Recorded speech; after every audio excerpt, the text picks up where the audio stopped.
চারদিকে শুধু খা খা রোদ আর ফাটা মাটি, নিস্তব্ধ প্রান্তর।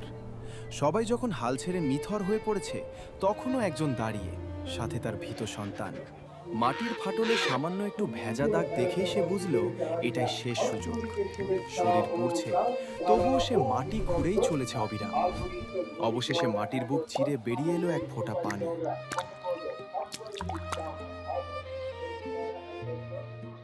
এই এক ফোঁটাই যেন সবার শরীরে নতুন প্রাণ ফিরিয়ে দিল। সবাই ফিরে পেল শক্তি। কিন্তু বড় তোতা বুঝল আজ বাঁচলেও কাল কি হবে, তাই ভবিষ্যতের খোঁজে সে একাই পাড়ি দিল অজানায়। বড় তোতা নেই, কিন্তু হাল ছাড়েনি ছোট তোতা। তার ডাকেই সবাই এক হলো। শুরু হলো হাজারো গর্ত খোঁড়ার মহাযজ্ঞ। অবশেষে সে ফিরে এলো। ঠোঁটে কোনো খাবার নেই, আছে একগুচ্ছ সবুজ চারা। রুক্ষ মাটিতে এলো প্রাণের ছোঁয়া।